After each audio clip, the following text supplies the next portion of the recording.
Hey guys, welcome to another movie review. Today I'm going to be talking about an older Wes Craven film that not a lot of people talk about. I kind of got forgotten about over time.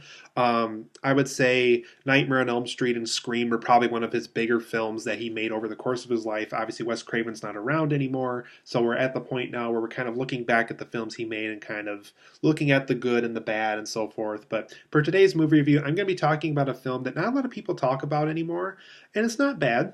It's not great, but let's talk about it. And that's the film Shocker. This is a film that I just heard about a couple years ago. I really didn't know a lot about it. I remember seeing it on his filmography a really long time ago, but I never really got around to seeing it. So let's talk about the film Shocker, you guys.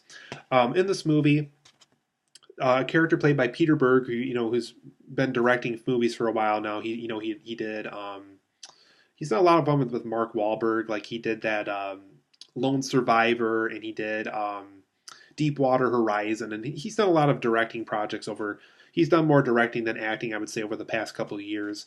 But anyway, Peter Berg plays this teenager who is in a neighborhood that kind of has this really bad problem with the serial killer, and he just randomly goes to houses and kills people, and they really can't track him down. But one day he manages to kill some people in his family, and basically it's around the time where Peter Berg really wants this guy to be, in the electric chair and wants him to die and rot away in prison and stuff like that.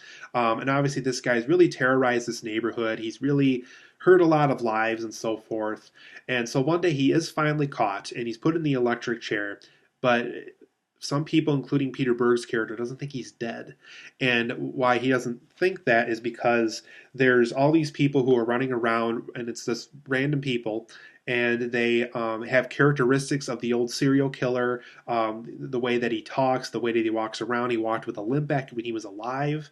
The fact that he likes to, kill people with a knife and so forth. So this guy really doesn't think he's dead, and so throughout the course of this film, he does figure out that this serial killer has a way of body swapping and going into like electrical sources, like electrical outlets and televisions, and basically he's almost impossible to kill at this point just because he can go into electrical outlets, he can go into televisions, he can swap bodies at random and stuff like that. So he basically, throughout the course of this film, this kid's trying to figure out how he can kill this guy. Obviously, he survived the electrical chair, and people aren't going to believe him now that there's this whole news story about him dying in the electrical chair and stuff like that. So, throughout the course of Shocker, he has to figure out what he can do to kill off this guy. So, overall, guys, I like this film. It's definitely not Wes Craven's best. There's a lot of really mean reviews out there that might even tell you it's Wes Craven's worst film he ever worked on. I don't think it's that bad. I think he's made some weaker films than this, to be honest. It's definitely not his best. You can definitely tell he was trying to take films that were working at the time, like Nightmare on Elm Street and some other projects he might have landed at the time. This is way before Scream, so he didn't really add a lot of comedy to the movie, because I know Scream had a lot of comedy elements to that series. Um, but I like Shocker. It's good. It has an intriguing concept. It's not great. There's things about it that are very good that I'm going to go over here in a minute. But there's a lot of things about it that definitely make it not one of Wes Craven's best films either, though. So, for my positives and negatives of this film, it does have an intriguing concept. I do like this idea of kind of this serial killer who you think is dead, and he finds a way to kind of continue life after death. Very similar to Nightmare on Elm Street with Freddy Krueger, obviously, and I'm sure that's one thing that hurt this film over time is it does have a very similar concept to Nightmare on Elm Street, but just kind of tweaked around in some areas. Um, and you just kind of wonder, how can you kill this guy off? He can go into TVs and all this other stuff. So I thought it was an intriguing concept of the movie. Could have been executed better, obviously, but I thought the concept that they went with was very interesting here. And I will say this too. I thought this villain that you see on the cover who was getting shocked in the electrical chair, I thought he was a scary villain. I really thought when you're in the room with this guy or you encounter him somewhere, he's a scary guy. This guy is not going to go easy on you. If he breaks into your house, you're going to be scared for your life. They really do make sure that the villain they chose here, that the villain that was written on the page, really is very scary. So I thought Wes Craven did a good job with that. Is he really made it very different from Freddy Krueger, who was cracking jokes and haunted you in your dreams and stuff like that, to just a real evil serial killer that really had no heart, that really was just out to kill. He had a satisfaction for it. He isn't a good guy.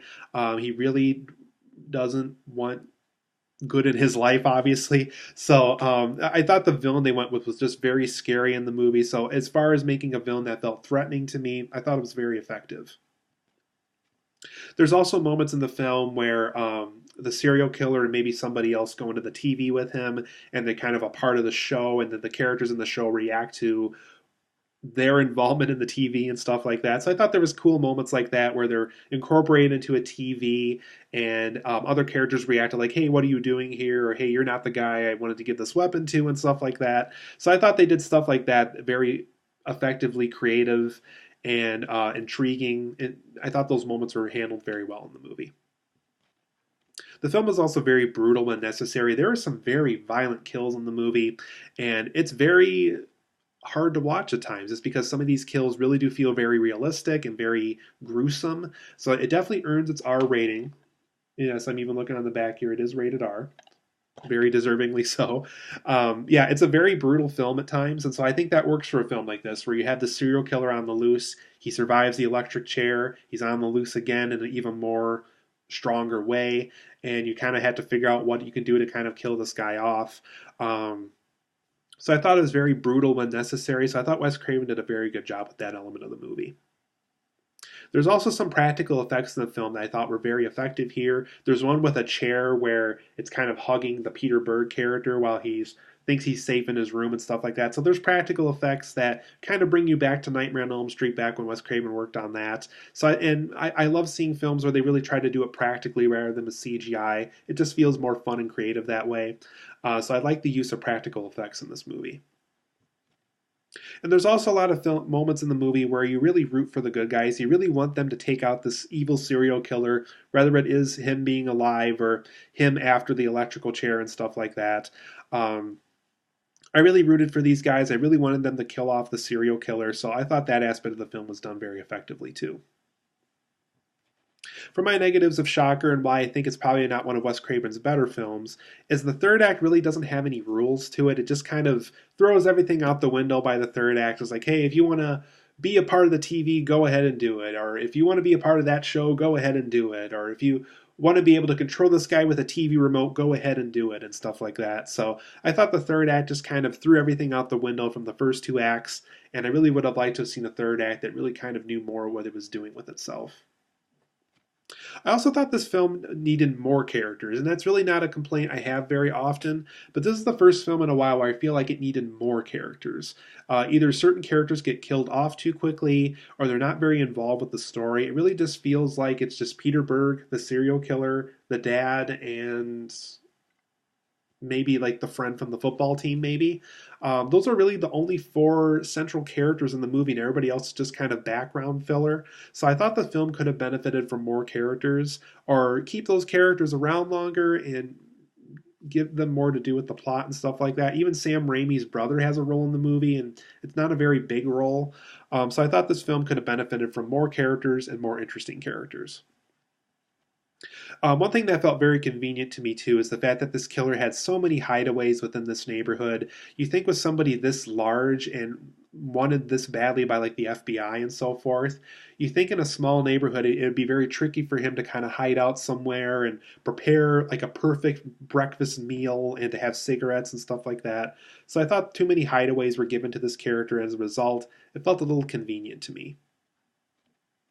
I also thought the dream world was less interesting this time around. I thought how it was handled in Nightmare on Elm Street was much more interesting and more effective. This time around, it just felt like the dream world was more of a backdrop to the movie. Didn't really feel like there was a lot of work done with it, so I thought that aspect wasn't very interesting in this film for this time around for Wes Craven. So I'm going to give Shocker a 8.5 out of 10, though. I think it's a good movie. There's a lot of problems with it. It's obviously not as good as Nightmare on Elm Street or Scream or anything like that, but there's good things in it. There's also things in it that are Really not that great. It really did feel way too convenient that the killer had so many hideaways at some point in the movie, and the fact that the dream world really wasn't as interesting this time around as it was in Nightmare on Elm Street. So, 8.5 out of 10 for me. I like Shocker. If you like Wes Craven, it's not a bad film to track down.